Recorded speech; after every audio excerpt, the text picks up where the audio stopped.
Hey guys, Captain Jeff here from CGS Knives. This is a video response to Red Gladius for his 555 subscribers. Congratulations, Nick, for your subscribers. It's quite a feat to have that many subscribers. I've met all the requirements, Facebook, your subscribers, age, all that sort of stuff. What is your favorite Red Gladius custom knife? And that is the Omnis Light. I really like the design of that knife. I think that was one of your first knives that you made. I just like clip point style knives. I like the full flat grind on the knife, which is a really good looking knife. I even like the stonewash you did. Really cool. And what we got to see in the future, before I made this video, I watched a couple other video responses, and I kind of agree with what a couple people touched on, the fact that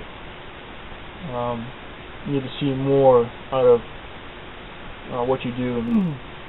Being a knife maker, you have a couple curses. One of the curses is, of course, you can't really buy production knives anymore, because I don't look at a production knife and say, that's a pretty cool knife, I'm going to buy that. Instead, I look at the knife and I say, that's a pretty cool knife, I think I can make that. Curse number 2 is the design process of a knife, where I have one knife that I designed, and I follow through with making that knife, and then I design another knife, and I go through, I make that knife, I design another knife, and I just keep designing, and then these designs keep flowing out of my head. The problem with that is that you don't really see things through, and you end up coming up with a bunch of one-off designs, and that can be good and that can be bad. In some areas it can be bad if you don't ever finish a knife all the way through, starting with a blade of steel and you're coming out with a knife with handles, with a sheath, with a name, with your logo on it, a completely done knife. Some guys like myself have a production knife. My production knife is my ironclad, the CGS ironclad. It's a neck knife, and that's what I run in production. I also do some custom knives in between there, but my main knife is my ironclad, and you might want to kind of go into that. You can still design knives, but you need to kind of limit what you do. And I throw this advice out there, just trying to help you out, and from seeing myself and the mistakes that I've made, and trying to see other people what they've done, and then trying to help out somebody who's newer to the knife making industry. That would be the advice that I would give. Follow through with everything that you do. So I'm going to get off my soapbox now.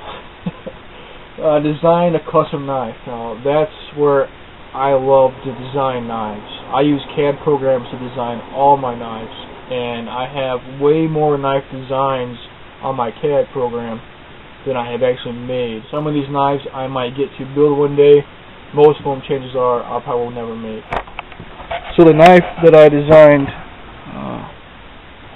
stays in your requirements is this knife here. This is 6 inches. You see the blade itself is 2 9/16. The handle is 3 7/16. I don't really do skeletized handles because I find that they are harder to make, produce if you're a knife maker. It's easier to drill multiple holes and you'll still get the same effect. So I just drilled holes, and then I also have 1/8 inch holes in there as well, in case you do want to put a handle material on there, like G10 or whatnot. But back to the design. These holes here are just basically just for looks. They kind of lighten the blade up a little bit. I got jimping on the spine, jimping on your hand, in your finger area. There's a large choil, and any kind of grind will work. Full flat grind will look kind of weird on this knife, so this is a saber grind or a scanty grind on this knife. It's here. But go over some of the measurements. They all coincide with what you were talking about in your video. 1.5 inches from this point to this point here.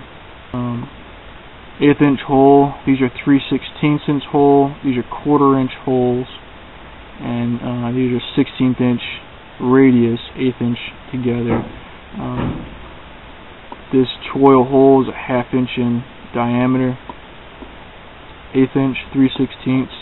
1/4 inch.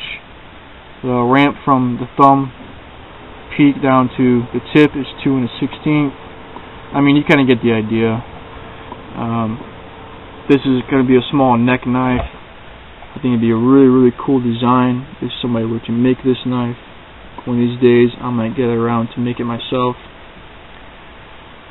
I design knives that are not only good to function, but are also easy to make. Like I said, with the skeletized holes, it's easier to just drill holes in the actual skeletized. The radius of the jimping here is the same radius as my grinding disc on my grinder, so I'll just gonna tap one of those in with the grinder. The radius here on the choil is 1/2 inch, and that comes from the 1/2 inch sanding discs on my Dremel to fit right in there to ground that off really easily. And then I use simple holes. Everybody's got a 3/16, a 1/4 inch, and 1/8 inch holes, drill sizes, rather than going 1/2 inch or 3/4 of an inch hole, which is really expensive drill bit.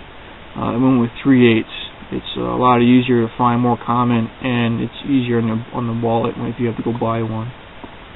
So here's my design. Here's the knife that I think would look really cool. Sorry for the late entry on this one, Nick, but I figure better late than never.